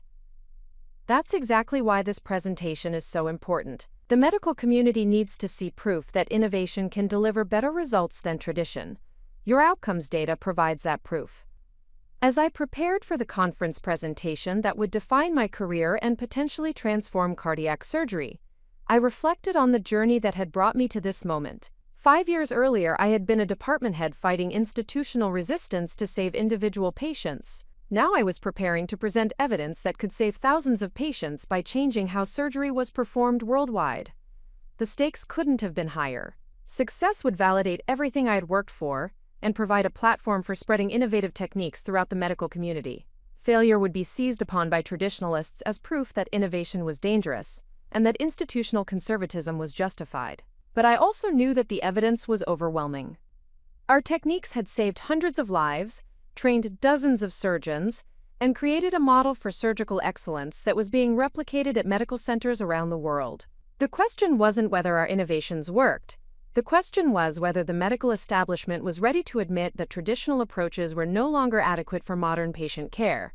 In 6 weeks, I would have my answer. Standing in the Innovation Center, surrounded by the most advanced surgical technology in the world, and colleagues who shared my commitment to excellence, I felt the confidence that comes from knowing that truth eventually prevails over politics. The old guard could resist change, but they couldn't argue with results. And our results spoke louder than any institutional authority or traditional credential. The conference stage was waiting, the medical community was watching, and the future of cardiac surgery was about to be decided by evidence, rather than politics. For the first time in my career, that felt like a fair fight. They thought they could protect outdated approaches by discrediting innovation, but every day brought new evidence that tradition was failing, while excellence was thriving. The cracks in their system were becoming chasms, and no amount of institutional authority could bridge the gap between their results and ours. In 6 weeks, the entire medical establishment would learn what I had discovered through years of struggle. That innovation doesn't ask for permission to transform the world. It simply demonstrates better ways of healing and lets the evidence speak for itself. The stage was set for the most important presentation of my career, and for the first time, I would be speaking from a position of strength rather than defending against institutional attacks. The tables were about to turn completely. 6 weeks before the American College of Surgeons annual conference, I sat in my office at Northwestern Memorial with a single sheet of paper in front of me, the official program listing that showed my keynote presentation, scheduled for 2 p.m. on Friday, October 15th. The title read, Revolutionary Approaches to Cardiac Surgery, Evidence-Based Innovation for Superior Patient Outcomes. 45 minutes. That's how long I would have to present evidence that could transform how cardiac surgery was practiced worldwide. 45 minutes to prove that innovation mattered more than tradition, that patient outcomes trumped institutional politics, and that the future of medicine belonged to surgeons who dared to challenge conventional wisdom. But I also knew that this presentation would be the most hostile audience I had ever faced. The conference would include every surgeon who had dismissed my work, every department head who had resisted innovation, and every medical administrator who preferred predictable mediocrity to groundbreaking excellence, including Dr. Harrison Blake, who would undoubtedly be sitting in the front row, waiting for any opportunity to discredit everything I had accomplished. This wasn't just a medical presentation, it was intellectual warfare, and I intended to win decisively. The first step in preparing for the conference was assembling an irrefutable collection of evidence that demonstrated the superiority of innovative surgical approaches. Working with Sarah Martinez and our research team, I spent 3 weeks creating the most comprehensive analysis of cardiac surgery outcomes ever compiled. Our database included detailed information on 847 patients who had undergone various cardiac procedures using our innovative techniques. Every case was documented with preoperative imaging, surgical video recordings, post-operative recovery data, and long-term follow-up results. More importantly, we had comparison data showing what traditional approaches would have achieved for the same patients. The numbers were staggering. Our techniques showed 72% reduction in surgical complications, 68% shorter recovery times 81% improvement in long-term cardiac function, 94% patient satisfaction rating compared to 67% for traditional surgery, 0 mortality in cases where traditional surgery carried 15 to 20% death rates. But raw statistics, no matter how impressive, wouldn't be enough to convince skeptical surgeons. I needed to present individual cases that demonstrated the human impact of surgical innovation, stories that would make it impossible for anyone to argue that tradition was adequate when excellence was available. The most powerful ammunition for my presentation came from 3 specific cases that perfectly illustrated why innovative surgery represented the future of cardiac medicine. Each case involved a patient who had been failed by traditional approaches and saved by techniques that challenged conventional wisdom. The first case was Timothy Morrison, a 72-year-old retired firefighter who had been told by 4 different cardiac surgeons that his complex aortic aneurysm was inoperable.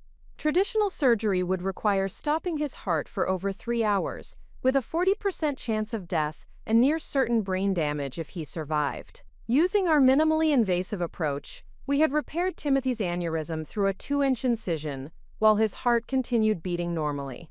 The surgery took 90 minutes, and Timothy was home within 3 days, with complete restoration of normal cardiac function. Dr. Vasquez didn't just save my life. Timothy had written in a letter that I planned to read during my presentation. She gave me back my future.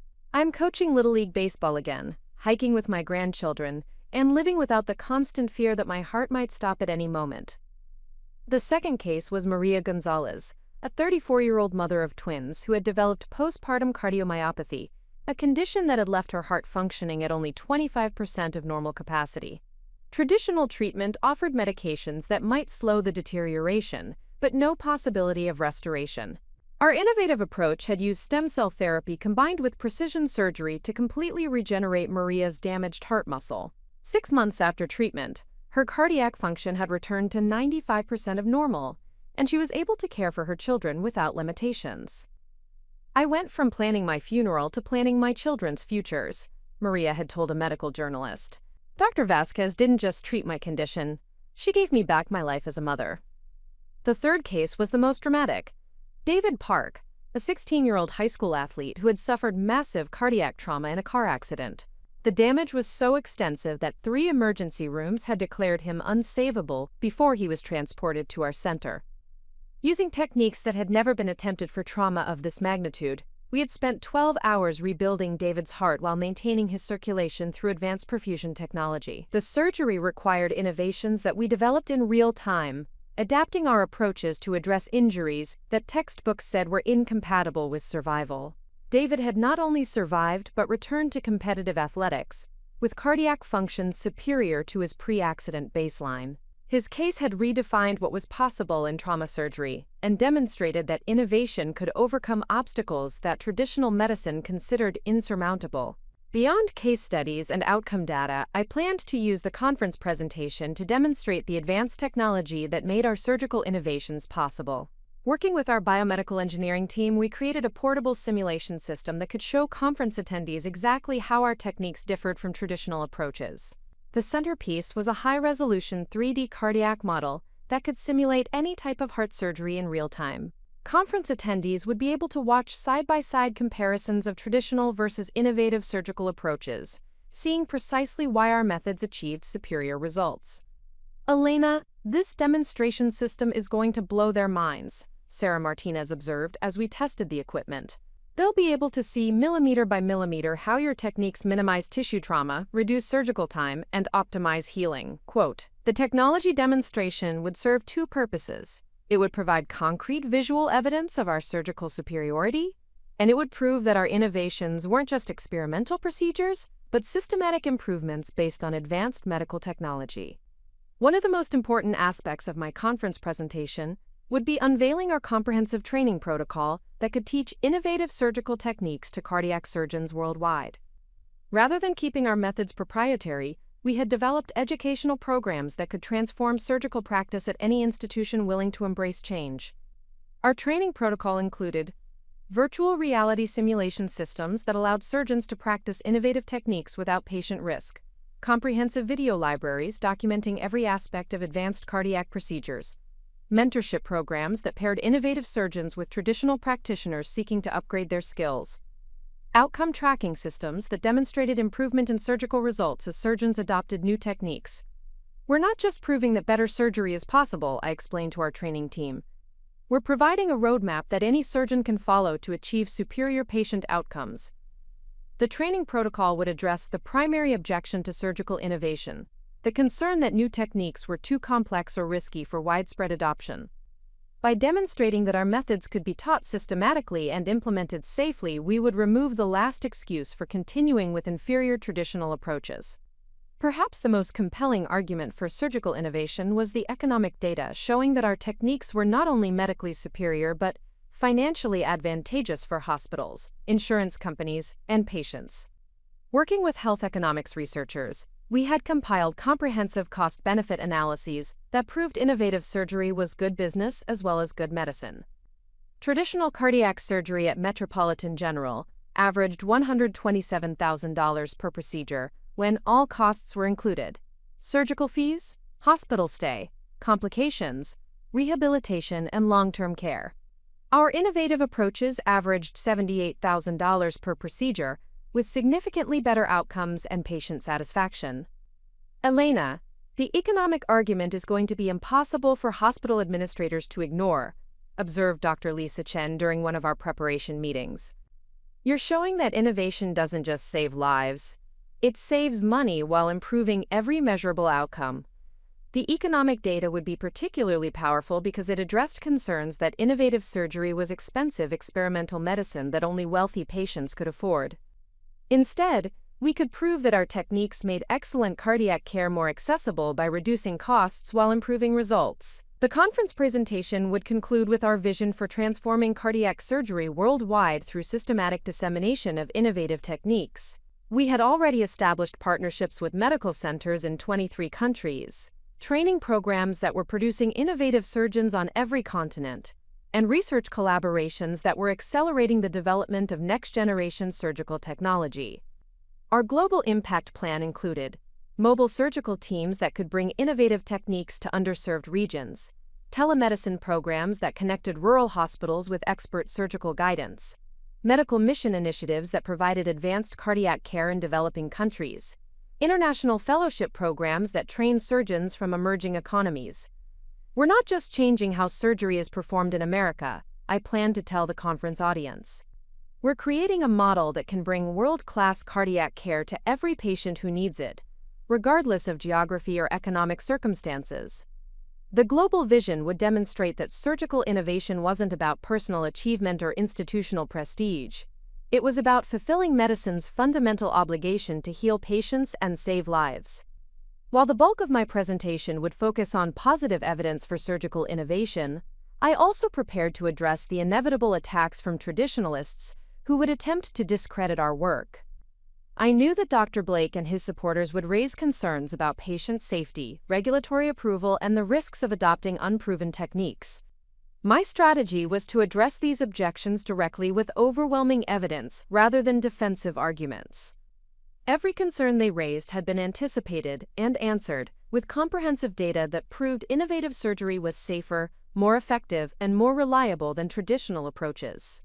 When they argued that our techniques were unproven, I would present outcome data from 847 successful procedures.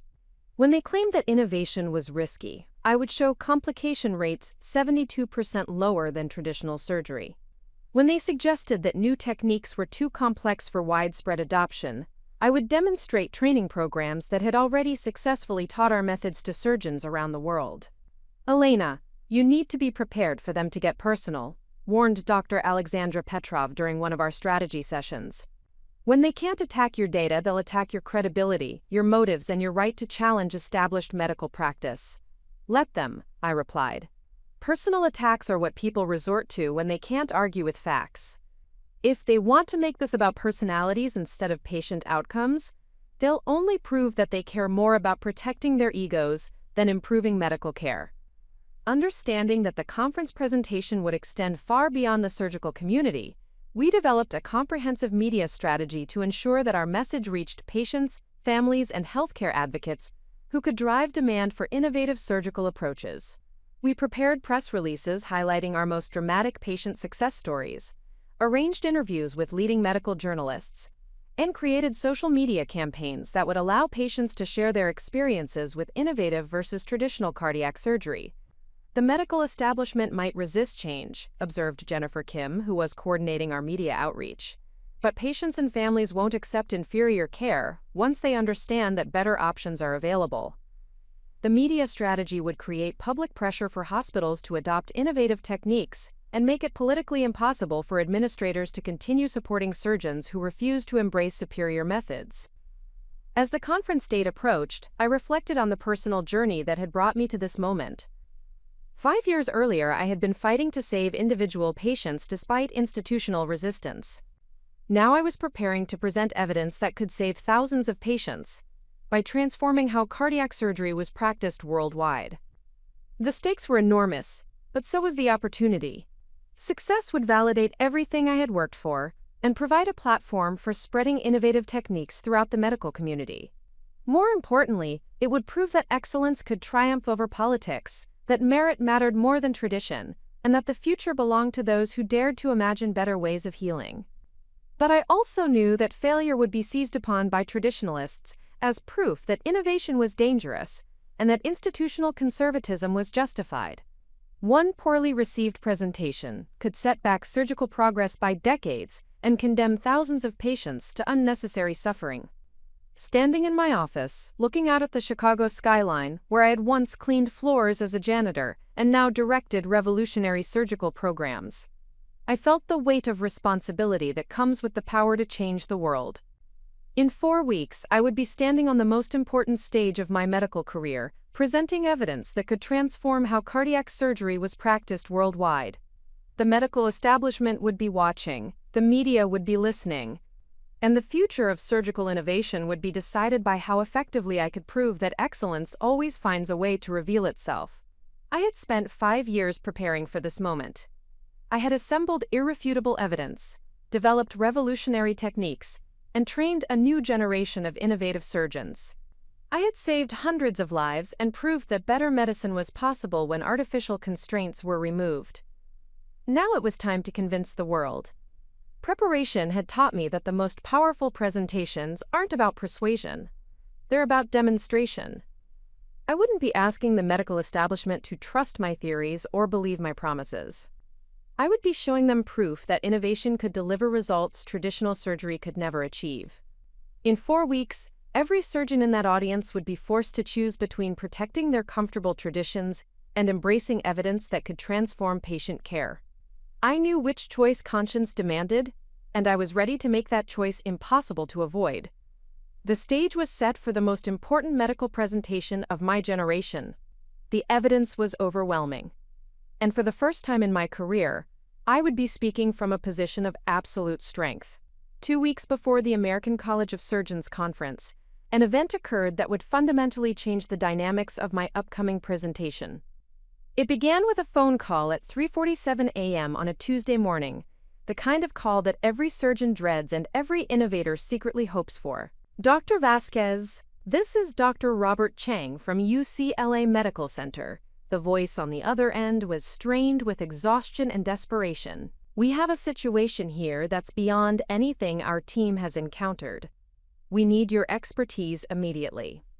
I was already reaching for my clothes as Dr. Chang explained the case. A commercial airliner had experienced catastrophic engine failure during takeoff from Los Angeles International Airport, resulting in an emergency landing that had saved most lives but left 3 passengers with cardiac injuries so severe that traditional surgery offered no hope of survival. Dr. Vasquez, we've consulted with cardiac surgeons across the country, and everyone agrees that these injuries are incompatible with life. But we've been following your work, and we think your techniques might be the only chance these patients have.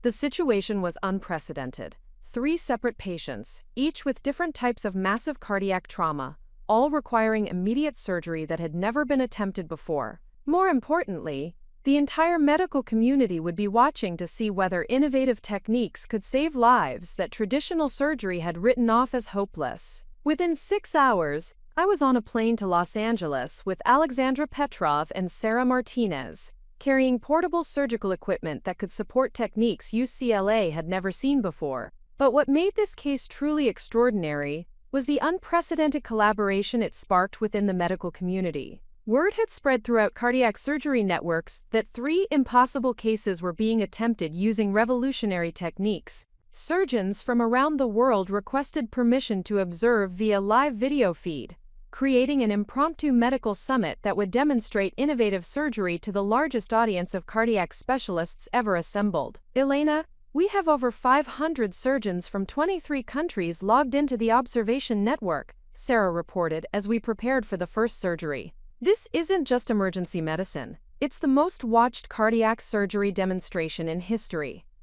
Among the observers was Dr. Harrison Blake, who had made a point of publicly stating that he was monitoring the procedures to document any evidence of reckless experimentation that endangered patient lives. His presence in the virtual audience added an element of professional risk that went far beyond the medical challenges we faced. If these surgeries succeeded, they would validate everything I had argued about innovative techniques. If they failed, Blake would have the ammunition he needed to destroy my credibility before the upcoming conference. Patient 1 was Amanda Rodriguez, a 42-year-old software engineer whose chest had been crushed during the emergency landing, causing massive damage to her left ventricle, pulmonary arteries, and aortic root. Traditional surgery would require replacing her entire heart, a procedure that had never been successfully performed following trauma of this magnitude. Instead, I proposed using our most advanced regenerative techniques to rebuild her heart tissue while maintaining circulation through extracorporeal support systems. The surgery would require precision measured in micrometers and coordination between technologies that had never been combined before. Ladies and gentlemen, I addressed the global audience of observing surgeons as we began the procedure. What you're about to witness represents the future of trauma surgery. We're not just repairing damage. We're regenerating functional cardiac tissue that will be stronger than the original anatomy. For 8 hours, our team worked with robotic instruments guided by real-time imaging that showed cellular-level detail of heart tissue regeneration. Using stem cell therapy combined with precision surgery, we rebuilt Amanda's heart chambers while her circulation was maintained through the most advanced perfusion technology available. The breakthrough moment came when we activated Amanda's reconstructed heart for the first time. The monitors showed not just normal cardiac function, but performance that exceeded her pre-trauma baseline. Dr. Vasquez, reported Dr. Chang, his voice filled with amazement. Her cardiac output is 120% of normal. You didn't just save her life, you gave her a better heart than she had before the accident. The global audience of surgeons watched in stunned silence as Amanda's vital signs stabilized at levels that indicated complete recovery from injuries that every textbook defined as fatal. Patient 2 was 67-year-old Thomas Chen, whose cardiac trauma had resulted in multiple chamber ruptures combined with massive bleeding that had left him on the verge of death for over 6 hours. Traditional surgery would require stopping his heart while attempting repairs that had less than 5% chance of success.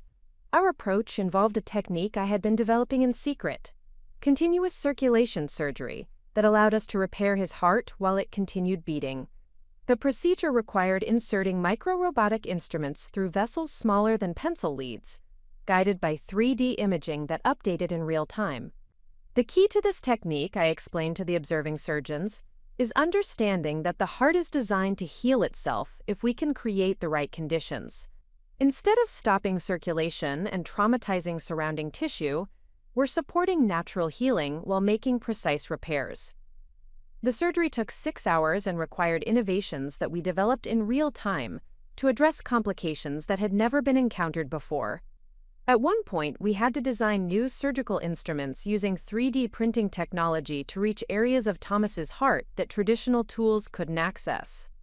When Thomas's heart function was restored to normal levels, the global audience erupted in virtual applause that created technical difficulties for the observation network. Surgeons from around the world were witnessing techniques that challenged every assumption they had made about the limitations of cardiac surgery. Patient 3 was the most challenging case of my career. 28-year-old Maria Santos, a mother of twin toddlers whose cardiac trauma had resulted in complete destruction of her heart's electrical system, combined with massive structural damage. She had been clinically dead for 12 minutes before emergency responders restored minimal circulation. Traditional medicine offered no treatment for her condition. Her heart could not generate electrical impulses, and the structural damage made mechanical pumping impossible. Every cardiac surgeon who reviewed her case agreed that she was beyond medical intervention. But I saw possibilities that traditional approaches had never considered. Using experimental bioelectrical therapy combined with tissue regeneration, we could potentially rebuild both the structural and electrical systems of her heart simultaneously. What we're attempting has never been done before, I told the global audience as we prepared for the most complex cardiac surgery ever attempted. We're essentially creating a new heart using her existing tissue as the foundation. The procedure required 16 hours of continuous surgery, with our team working in shifts to maintain the precision necessary for cellular-level reconstruction. We used stem cell therapy to regenerate damaged tissue, bioelectrical stimulation to restore normal heart rhythm, and robotic microsurgery to rebuild connections between chambers. The moment that would be replayed in medical schools for decades came when we activated Maria's reconstructed heart for the first time. The monitor showed not just normal function, but electrical patterns more regular than most healthy hearts. "This is impossible," whispered Dr. Chang, staring at readouts that showed Maria's heart functioning at optimal levels. 12 hours ago, she was clinically dead. Now her cardiac function is perfect. Maria woke up the next morning asking about her children, with no memory of the trauma that had nearly killed her and no limitation on her ability to resume normal life as a mother. The successful completion of 3 impossible surgeries using innovative techniques created a response within the medical community that exceeded anything I had anticipated. Surgeons who had dismissed my work as experimental were forced to acknowledge that our techniques had achieved results that traditional surgery could never have delivered. Dr. Patricia Williams from Children's Hospital of Philadelphia called me personally to discuss the implications of what we had accomplished. "Elena, what happened in Los Angeles has changed everything. You didn't just save 3 lives, you proved that cardiac surgery has been limited by our imagination rather than medical reality." Medical journals around the world requested detailed documentation of our techniques. Research institutions offered funding for studies that could validate our approaches for widespread adoption. Most importantly, hospitals began demanding training programs that could bring innovative surgical capabilities to their own institutions. But the most significant response came from an unexpected source. The American College of Surgeons announced that they were restructuring the upcoming conference to focus entirely on the future of cardiac surgery, with my presentation moved to the opening keynote position before an audience that would now include the most prominent surgeons from around the world. Dr. Harrison Blake's reaction to the Los Angeles surgeries revealed the depth of institutional resistance that still existed within traditional medical establishments. Rather than acknowledging the obvious success of innovative techniques, he launched a campaign to discredit the procedures as, quote, dangerous experimentation that succeeded through luck rather than science. Dr. Vasquez's techniques may have appeared successful in these specific cases, Blake told Medical Weekly in an interview designed to undermine confidence in surgical innovation. But the medical community should be concerned about adopting unproven approaches based on isolated incidents rather than systematic peer review. Blake's comments revealed a fundamental disconnect between traditional medical thinking and the reality of modern surgical innovation. He was arguing that saving 3 lives that conventional surgery had written off as hopeless was somehow evidence against adopting superior techniques. More troubling was his announcement that he would be presenting a quote-unquote counter-analysis at the conference, arguing that innovative surgery represented an unacceptable risk to patient safety and that the medical community should recommit to traditional approaches that had been, quote, proven safe through decades of experience. The Los Angeles surgeries had been observed by medical journalists who understood that they were witnessing history being made. Within days, major news outlets were featuring stories about revolutionary cardiac surgery that had saved impossible cases through techniques that challenged everything the public thought they knew about medical limitations. The most powerful coverage came from Good Morning America, which featured live interviews with all 3 patients who had been saved by innovative surgery.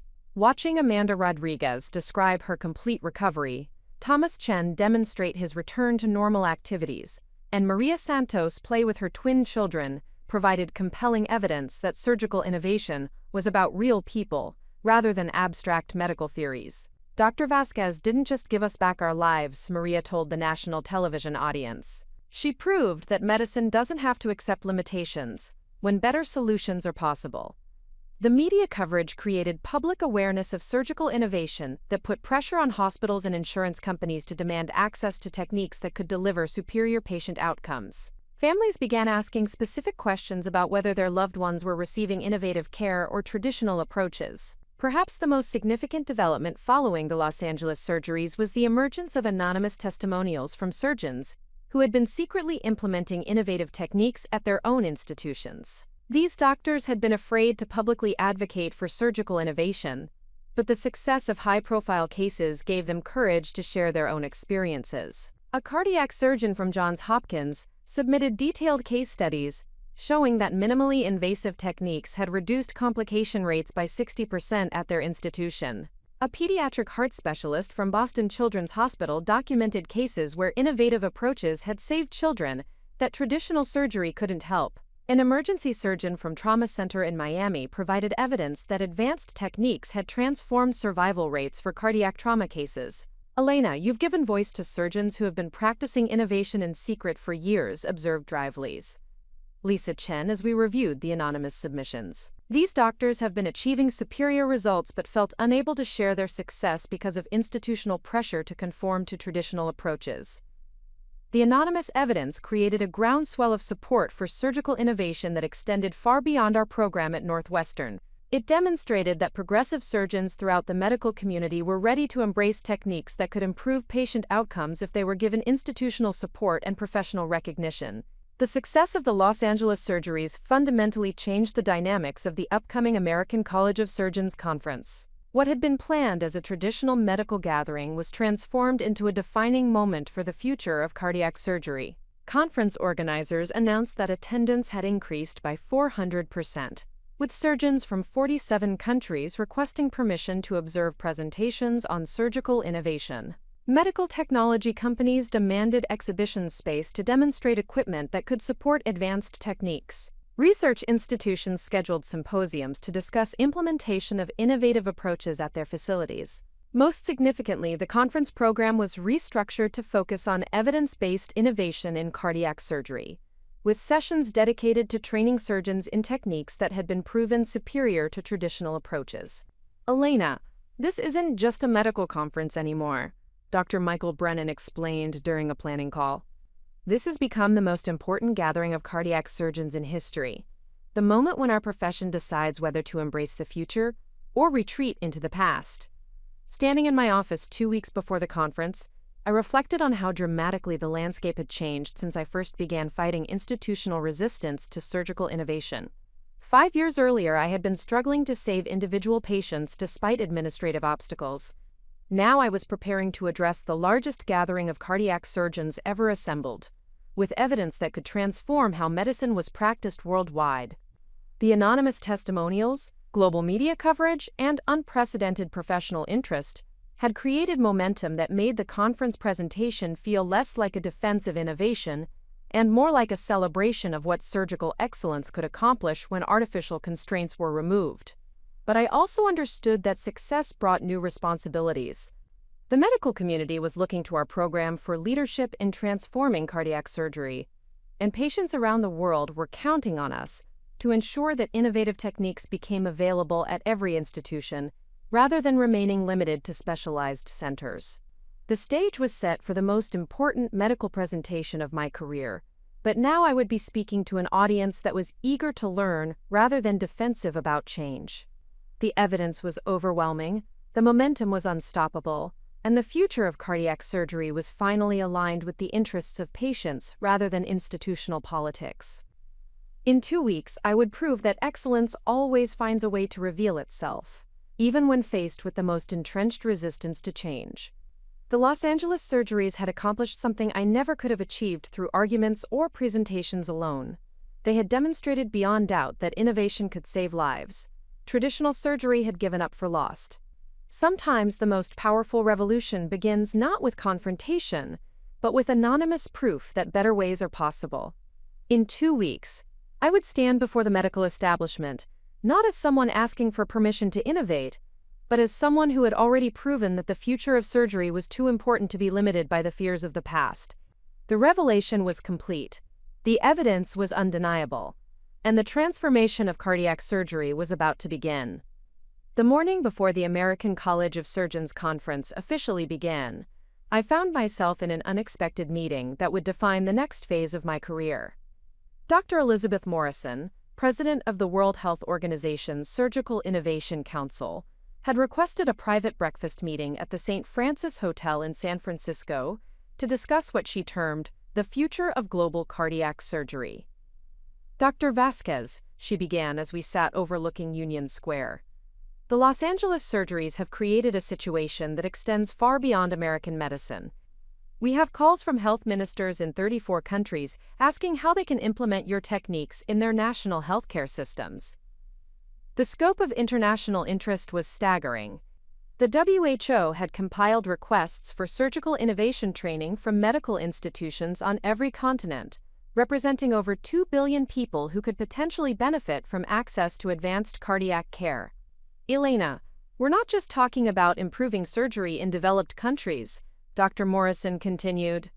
Your techniques could bring world-class cardiac care to regions where traditional surgery has been impossible due to resource limitations and infrastructure constraints. She showed me a comprehensive analysis that demonstrated how minimally invasive surgical techniques could transform healthcare in developing nations. Our approaches required less expensive equipment, shorter hospital stays, and fewer specialized personnel than traditional surgery, making advanced cardiac care accessible in regions where conventional methods had been economically unfeasible. We want to propose a global initiative, Dr. Morrison explained, the International Cardiac Innovation Program, with you as the founding director. This would involve training surgical teams worldwide, establishing innovation centers on every continent, and creating technology transfer programs that could save millions of lives over the next decade. The offer was both thrilling and overwhelming. Success at the upcoming conference would mean more than vindication of my techniques. It would create a platform for transforming global healthcare in ways I had never imagined possible. The morning meeting continued with the arrival of Dr. James Patterson, CEO of Advanced Medical Technologies, and Dr. Susan Chen, Director of Surgical Innovation at the National Institutes of Health. Their presence indicated that the conference had attracted attention from the highest levels of medical leadership and technology development. Elena, the Los Angeles surgeries have accelerated development timelines for surgical technology by at least 5 years, Dr. Patterson explained. Companies around the world are racing to create equipment that can support your techniques. We're looking at a complete transformation of the medical device industry. The economic implications were staggering. Advanced Medical Technologies had committed $500 million to developing robotic systems, imaging technology, and surgical instruments specifically designed for innovative cardiac procedures. Similar investments were being made by companies in Europe, Asia, and emerging markets, creating a global ecosystem focused on supporting surgical excellence. Dr. Vasquez, we're not just talking about incremental improvements to existing technology, Dr. Chen added. We're discussing fundamental breakthroughs that could make your techniques the standard of care worldwide within 3 years. The NIH had allocated $200 million for research into surgical innovation, with plans to establish training centers at major medical schools and fund studies that would validate advanced techniques for every type of cardiac condition. The federal investment represented unprecedented support for transforming how surgery was taught, practiced, and evaluated. As we concluded our breakfast meeting, Dr. Morrison shared intelligence about the organized resistance that would be attempting to undermine my conference presentation. Dr. Harrison Blake had assembled a coalition of traditional surgeons who planned to challenge every aspect of innovative cardiac surgery through coordinated questioning and public statements. Elena, they're calling themselves the Committee for Surgical Safety, Dr. Morrison explained. Blake has convinced about 30 department heads to sign a statement questioning whether your techniques have been adequately tested for widespread adoption. The opposition's strategy was sophisticated and potentially damaging. They planned to argue that the Los Angeles surgeries were isolated successes that didn't justify abandoning traditional approaches that had been proven safe through decades of experience. They would emphasize theoretical risks of innovation while downplaying the documented failures of conventional surgery. They're also planning to question your credentials and suggest that rapid adoption of new techniques represents dangerous experimentation with patient lives, Dr. Patterson added. Blake is essentially arguing that excellence in surgery is less important than predictability in outcomes. But the opposition faced a fundamental problem. They were arguing against evidence rather than presenting superior alternatives. Our techniques had achieved results that traditional surgery couldn't match, and no amount of institutional authority could override documented proof of patient outcomes. Walking through the hotel lobby after our meeting, I was struck by the unprecedented media presence at what had traditionally been an internal medical conference. News crews from around the world had gathered to cover what CNN was calling the battle for the future of heart surgery. The media narrative had evolved beyond medical innovation to encompass broader themes about institutional change, technological progress, and the courage required to challenge established systems. My story was being presented as an example of how individual excellence could transform entire industries when supported by evidence and driven by commitment to serving others. Dr. Vasquez, this conference has become about more than cardiac surgery, observed Jennifer Kim, our media coordinator, as we reviewed press coverage. You're being positioned as a symbol of innovation triumphing over institutional resistance, and that resonates with people facing similar challenges in their own fields. The international attention created pressure that extended far beyond the medical community. Government health officials, insurance executives, and patient advocacy groups were all watching to see whether the surgical establishment would embrace evidence-based change or retreat into defensive traditionalism. Perhaps the most emotionally significant moment of the pre-conference day came when Dr. James Rodriguez approached me in the hotel restaurant, accompanied by 3 other residents who had trained under my supervision during the difficult years at Metropolitan General. Dr. Vasquez, we wanted you to know that everything you taught us about innovation and patient care has shaped how we practice medicine, James said, his voice filled with emotion. You didn't just train us to be surgeons. You taught us to think beyond limitations and never accept that good enough is adequate when excellence is possible. The residents had all gone on to leadership positions at major medical centers, where they were implementing innovative techniques and training the next generation of surgeons. Their success represented the exponential impact of surgical innovation.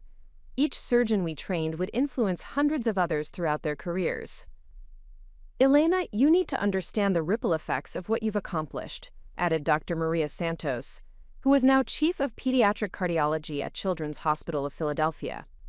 "There are surgeons practicing on every continent who trace their approach to techniques they learned from you or your trainees. The personal validation from colleagues who had witnessed my journey from institutional suppression to global recognition provided emotional strength for the challenges that lay ahead. Their presence reminded me that this conference wasn't just about defending innovation. It was about celebrating the transformation that occurs when excellence is given the freedom to flourish." Later that afternoon, I attended a gathering that had not been part of the official conference agenda but had emerged organically from the patient community. Families whose lives had been transformed by innovative cardiac surgery had traveled to San Francisco to ensure that the medical establishment heard directly from the people who benefited from surgical excellence. Sarah Chen, whose husband David had been saved by my unauthorized surgery 5 years earlier, had organized what she called the Patients First Coalition, a group of over 200 families who wanted to share their experiences with innovative versus traditional cardiac care. "Dr. Vasquez, the surgeons in that conference hall need to hear from the people whose lives depend on their decisions," Sarah explained as we met in a hotel conference room filled with patients and families. "They need to understand that this isn't an academic debate. It's about whether children grow up with their parents and whether grandparents live to see their grandchildren graduate." The stories shared by coalition members were both heartbreaking and inspiring. Timothy Morrison, the retired firefighter whose inoperable aneurysm had been repaired using innovative techniques, spoke about returning to coach Little League Baseball. Maria Gonzalez, the mother whose heart had been regenerated after postpartum cardiomyopathy, described watching her twins take their first steps without worrying that physical exertion might trigger cardiac arrest. Perhaps the most powerful testimony came from 16-year-old David Park, whose heart had been rebuilt after massive trauma. "Dr. Vasquez didn't just save my life," he told the gathering. "She gave me back my future. I'm going to medical school next year because I want to help other people the way she helped me." The evening before my presentation, Advanced Medical Technologies arranged a private demonstration of surgical equipment that had been developed specifically to support innovative cardiac procedures. The technology showcase felt like stepping into the future of medicine: robotic systems with precision measured in micrometers, imaging technology that could map cardiac function in real time, and surgical instruments that responded to thought commands.